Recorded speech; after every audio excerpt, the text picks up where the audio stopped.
Welcome to the Harvesting Wisdom podcast. Together we explore the vast landscapes of life, delving into the rich soil of experiences, sowing the seeds of curiosity, and harvesting the profound wisdom that each episode unfolds.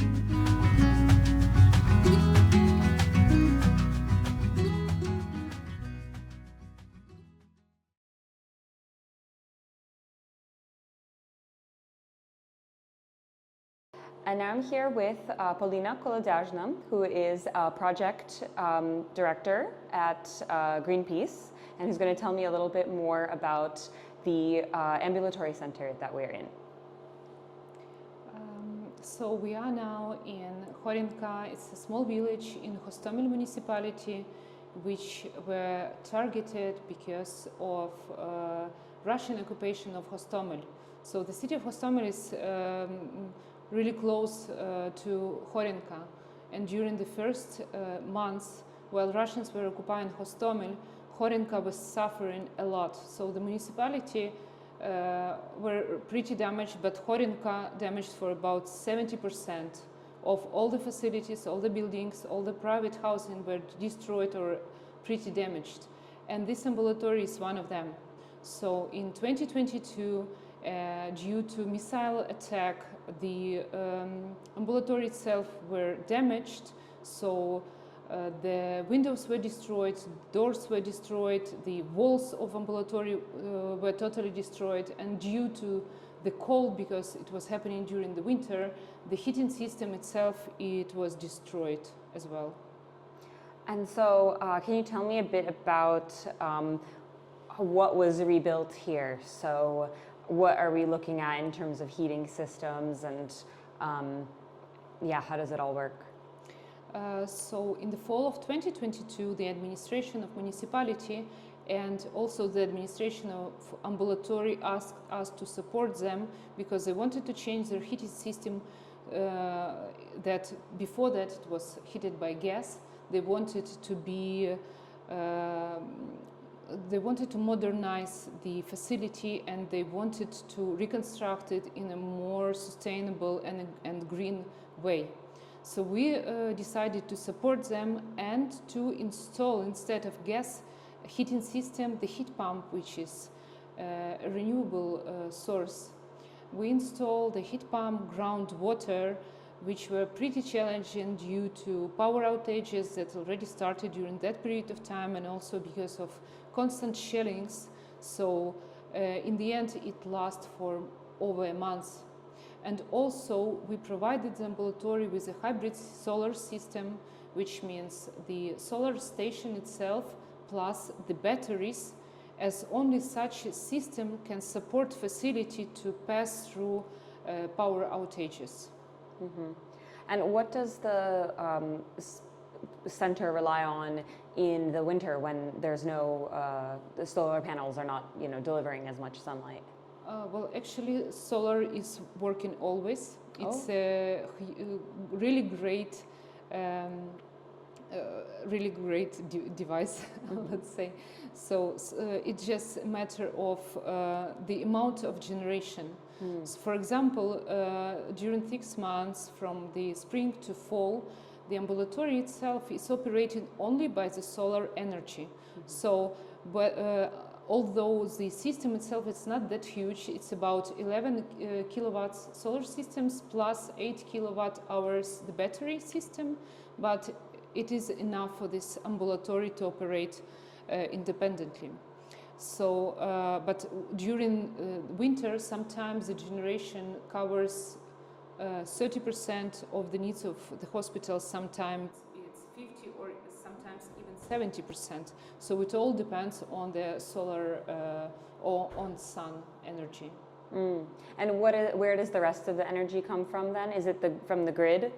Yes, okay. Definitely. So this solar station is connected to the grid, and we also hope that in future, when our Ukrainian law on net metering will operate properly, this ambulatory could be connected to the system, and they could then give to the grid the energy from sun that is not used. Right, the excess energy. Yeah. Yes. And I know that Olena was talking about how it's very important to have this like energy independence. So, when there is a blackout and maybe the sun is not shining as brightly, is the center still able to be fully independent? It just needs to, she said, I think it needs to reduce some of its energy consumption, but it's still fine, right? Yes, definitely. So, and actually this is a really interesting story, because when we just started to realize this project, it was one of the first projects of with solar panels in this village, and people were pretty against it, not against it, but they didn't understand what is it, and they were pretty skeptical. But everything changed after first power outages. Now everyone from this village knows all the benefits, how solar can be not only sustainable but also help to survive during shellings, power outages, etc. And of course, sometimes when the sun is not that active or during evening time, we still have batteries. Oh, okay. We have batteries which help here to work maybe on a limited things, but it doesn't matter. And also the heat pump has a storage system which is full of water, which is heating during while electricity is there. Wow. And if there is a power outages, the hospital can be pretty warm up to 24 hours or even more, depending on the temperature outside. Wow. What is the capacity of the battery here? So the battery is of 8 kilowatts. It's not that big, but it is enough for such an ambulatory. So it's 320 square meters. Yeah. And it's the primary help. So they have some equipment. Of course, they have some computers. They have other things. But the most important part is the fridges with vaccines. Mm-hmm. This is what should have electricity all the time. Mm-hmm.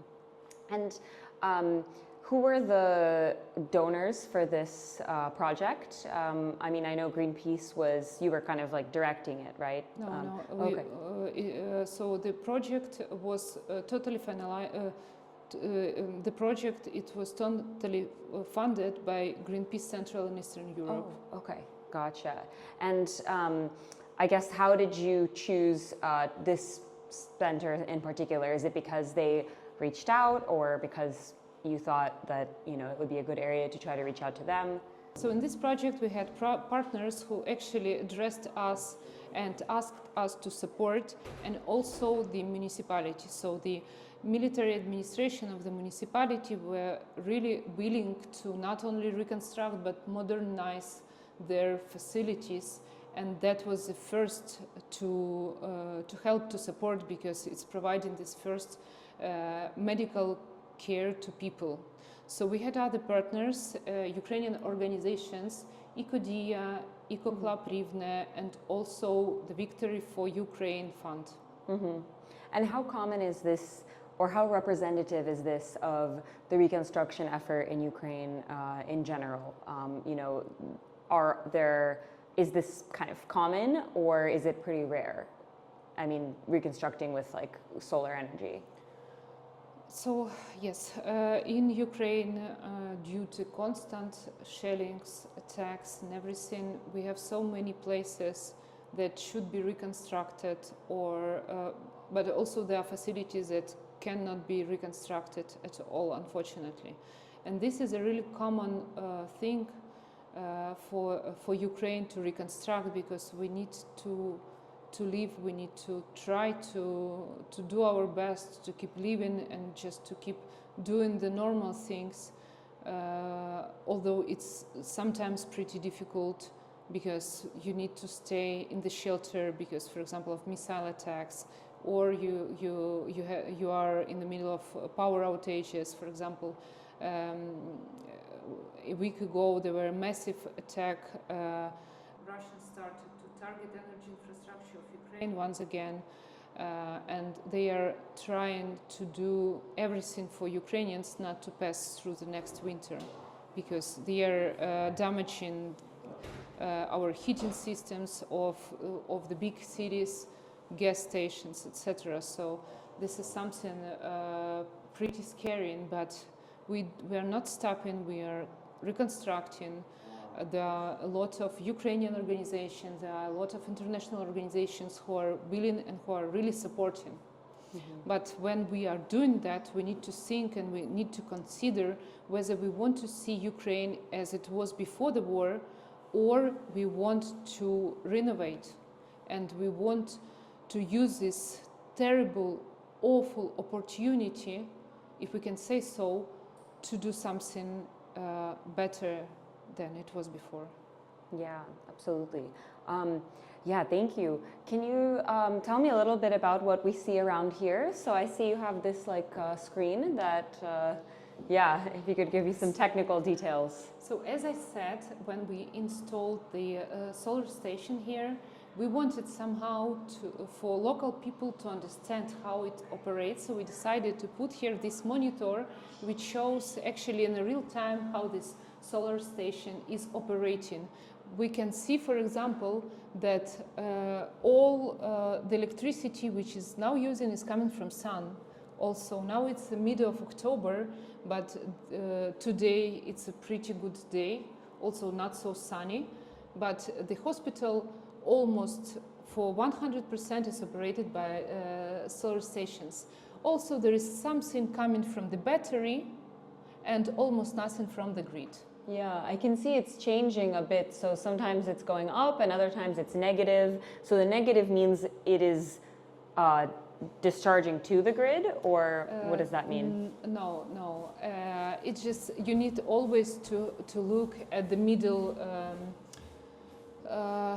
figures. Okay. So not like second per second, but better like for 1 hour how it works. Sometimes the solar system needs some electricity which comes from batteries or from the grid. Sometimes it doesn't need anything, so it's better to look at results after 1 hour or 1 day. Okay. To understand. But that is showing, the energy that they're getting from solar right Yes. now. And what is the demand of the facility? Oh, it depends actually. Okay. So it's really hard to say because we also need some electricity for heat pump. Right. Sometimes, for example, now the hours of the hour of people who are coming here, it's over. But during the morning there is much more people coming for medical support. In the morning times there are much more patients, which means that more energy is needed, more light, more computers, more things like that than now. But yeah, it all depends. We can't say, but we can say that this system during 6 months provides 100% renewables to ambulatory. Okay. And the 91%, that's the battery, how much it's charged, or? Yes. Okay. Yes. Great. And yeah, so the system is that the battery can help for some amount of percentage, and then it stops to work, and it starts to take power or from solar if it's not used, or from the grid. Okay. Got it. And is this the heat pump? So it's really hard. I think this is inverter. Okay. Yes, this is inverter. Okay. So this is a device that change the energy of solar into energy for the grid. Oh, okay. Yes, and which also help batteries to operate. Okay. And is it possible to see the heat pumps? Yes. So now we're here in room. Yeah, this is a room. This is a technical room where some parts of the heat pump, which you can see actually because the system itself is under the ground. And here we can see inverters and also the storage system where the water is. And this system provides the system to operate during power outages. So this is something like a huge battery for ambulatory to operate while there is no any electricity. Great. And how long did it take to install all of this here? So actually we had huge problems while installing because it was a fall of 2022 while a lot of attacks happened. So it was during constant air alerts, during missile, drones, shellings, also during power outages. So it took us over a month to first to install this heat pump under the ground and then to make everything works. Mm-hmm. But the project itself took us 2.5 months. Oh, I mean, that seems pretty quick for building a whole building basically. And did you have to have any outside experts come in who knew how to work with this equipment, or is it pretty it's easy to understand? Mm-hmm. Yeah, so definitely the company which do the heat pumps installation supported us, so they did all the installation, and also the solar company were invited, and after that they trained the local personnel to operate with a heat pump, with a solar station, so they can pretty good operate everything by themselves, but in case if needed, they always can call these companies who were also really happy to be part of this beautiful pilot project for a clinic. Mm-hmm. Were these Ukrainian companies? Yes. Okay. Yes. So it's local companies. Mm-hmm. You just need to understand that now it's easier a bit, but 2022, the full-scale invasion just started. No one knows what will be the next day, and not much companies or organizations from outside Ukraine would be willing to come and to help. But local companies, they kept there, so they are here, they didn't leave, they are helping to reconstruct, to build this resilience in Ukraine. Yeah, absolutely. And you said you wanted to show me some areas outside. Let's go outside. Yes. I will show you our panels. Yes, please. And also, actually, the place where everything's happened, this shelling happened. Okay, so we are now on the backyard of the outpatient clinic, where actually the shelling came in 2022, which brought the destruction for ambulatory. All these windows were absolutely destroyed. All the walls, all the insulation were totally destroyed, and the heating system as well. Which is why we install heat pump, and actually it is there, but under the ground we can't see it, but it's somewhere there. And also this is the solar station of 11 kilowatts, which help ambulatory to pass and to make less emissions, so make less CO2, and also have economy, and also pass through power outages. Yeah, that's great. And so it's just these solar panels that are on this roof. That's all you need. Yes. Wow, that's really incredible. And if you could also help me understand, so the walls, they were completely gone, or no, the walls were still there? The insulation from the walls were destroyed. Yeah. The walls were there. Yeah. And the heating system were destroyed. Yes. And municipality, when they asked us to support, they explained that this ambulatory were heated by gas, but that they don't want to do that anymore. They want to be modernized. They want to be green. They want to have renewables. And this is why we as Greenpeace were really interested in helping them, but also to show a good example to everyone who wants to reconstruct their facilities, their houses to show them that there is other way, not the old one, but better, more beautiful way how you can not only support yourself, your household, but also be more friendly to environmental. Yeah. And have you noticed have there been any opportunities for other residents in the area to install their own solar panels after this, now that they've seen kind of what the impact can be? Yeah, I don't have answer to that question, but we as an organization, we supported 2 more facilities in this village. So there is a kindergarten that also were pretty damaged. When they asked us to support, there were any kindergarten operated here. First, because all the kindergartens were damaged. Secondly, because due to wartime, all the facilities, especially those who provide services to children, should have shelters. And this kindergarten was supported by a local organization which calls Hobbit. They install shelter, a huge, really beautiful shelter for children. And this kindergarten asked us to help.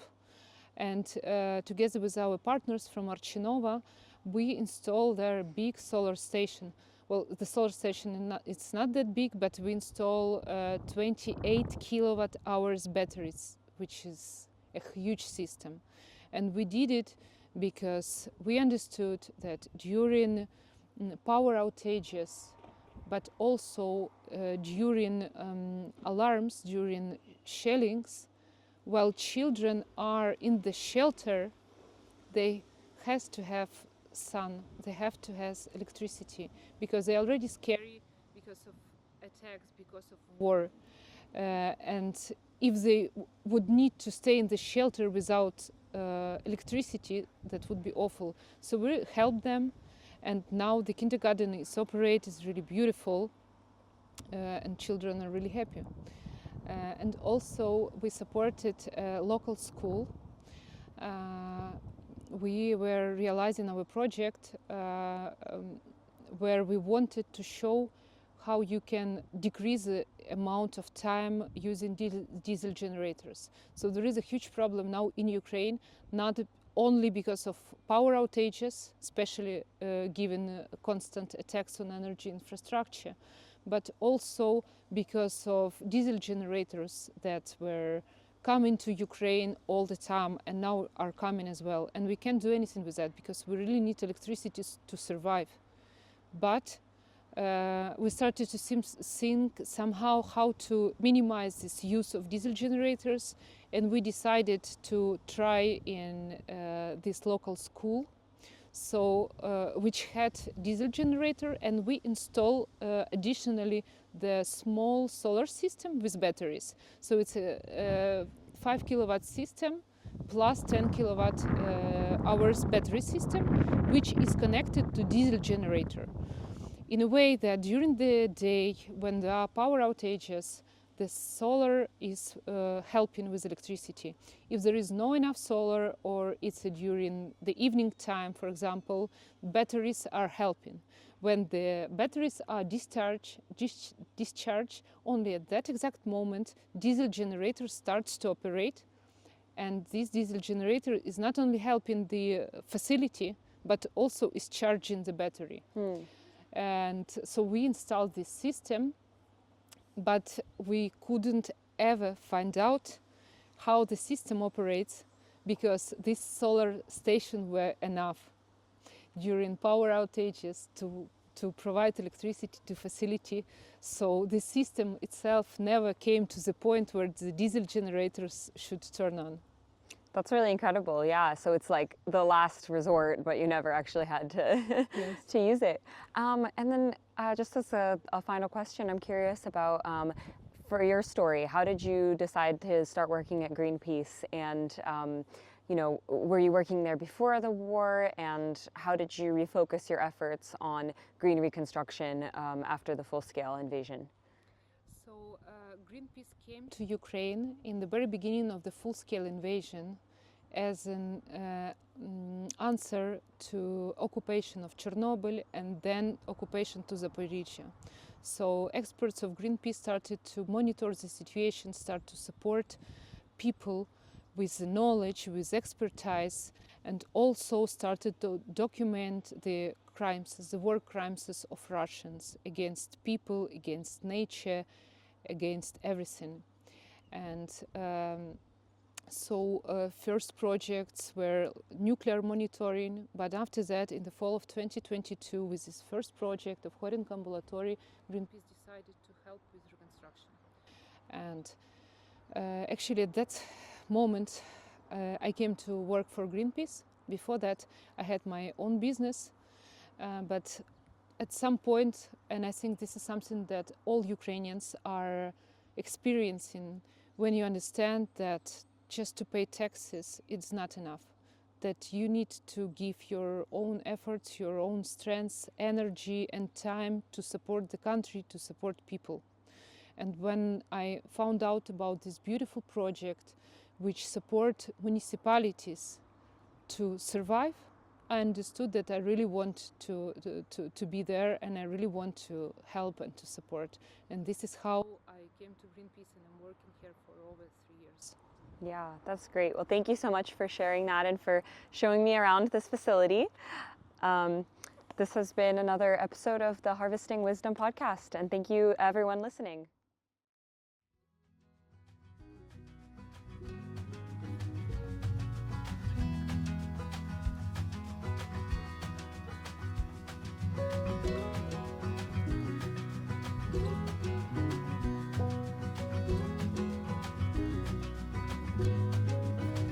Thank you for joining the Harvesting Wisdom podcast.